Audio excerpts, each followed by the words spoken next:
మహాభారతములో మనకి పద్మవ్యూహం చాలా ప్రసిద్ధం. అయితే ఈ పద్మవ్యూహానికి సంబంధించి కొన్ని విశేషాలు మాకు వివరించండి.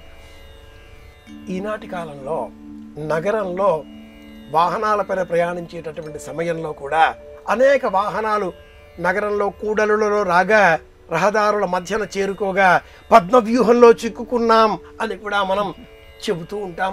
ఈ పదబంధాన్ని వాడిస్తూ ఉంటాం.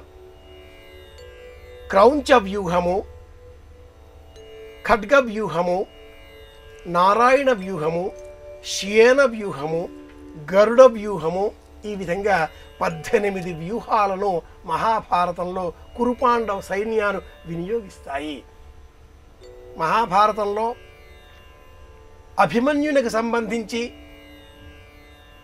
ఈ పద్మవ్యూహాన్ని ప్రత్యేకంగా మనవారు ప్రస్తావన చేస్తూ ఉంటారు.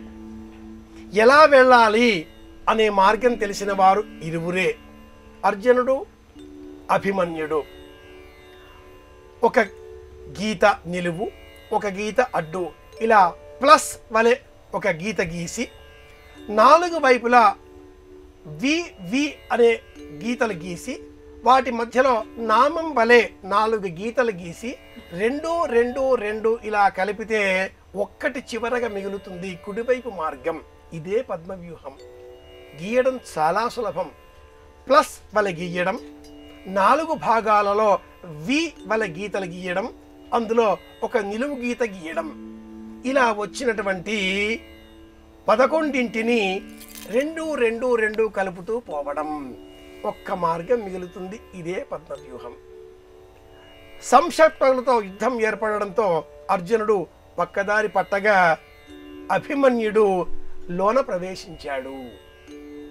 ఎదురుగానే ఉంటాడు శత్రువు, కానీ మార్గాన్ని భేదించడంలో మనకి నచ్చినట్టుగా కాకుండా తోవ ప్రకారంగానే ప్రయాణించాలి. వృత్తాకారంలోనే తిరుగుతూ ఎలా మార్గం వెళుతుందో అలా ఆ మార్గాన్ని భేదిస్తూ శత్రువును సంహరించాలి. ఇదే పద్మవ్యూహం. ఈ పద్మవ్యూహాన్ని ఏర్పాటు చేయడంలో అంతరార్థం ఒక్కటే, అర్జునుడిని అంతమొందించడం. అది రుచించినటువంటి కృష్ణుడు శంసప్తకులతో యుద్ధం అంటూ పక్కకి తీసుకువెళ్ళగా ఎలా భేదించడమో అంత మాత్రమే తెలిసిన అర్జునుడు వెళ్ళాడు. దుష్ట చతుష్టయం చేతిలో అసువులు కోల్పోయాడు. మరునాడు సూర్యాస్తమయం లోపల ఈ సైంధవుడిని, తన మార్గానికి మొదట అడ్డుగా వచ్చిన సైంధవుడిని సంహరించకపోతే అస్త్ర సన్యాసం చేస్తాను అంటూ అర్జునుడు ప్రళయభీకరమైనటువంటి సంకల్పం చేయడం, అదే ప్రకారంగా భారత కథ కొనసాగడం. పద్మవ్యూహాన్ని మనం నగరంలో రహదారులలో ఉన్న సమయంలో మనస్సు వికల్పం చేసుకోకుండా, ప్రయాణాల ప్రమాదాల బారిన పడకుండా శ్రీకృష్ణ శరణం మమ, కృష్ణం వందే జగద్గురుం, కృష్ణాయ శ్రీకృష్ణాయ యాదవాయ పరమాత్మనే అంటూ కృష్ణనామాన్ని మనసులో స్మరిస్తే చుట్టూ ఉండేటటువంటి ఏ సమస్య కూడా మన దరి చేరదు.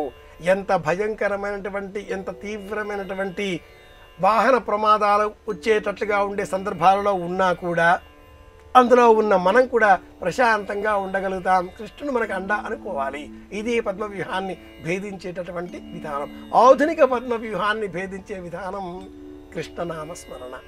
సంక్షిప్తకులతో యుద్ధం వచ్చే సమయంలో పక్కదారి పట్టించిన ఆ సైంధవుడిని సాయంత్రం కల్లా సంహరించకపోతే అస్త్ర సన్యాసం చేస్తాను అంటూ అర్జునుడు భీషణమైన ప్రతిజ్ఞ చేయడం ఈ పద్మవ్యూహ కథనానికి కొనసాగింపు అని చెప్పుకోవాలి.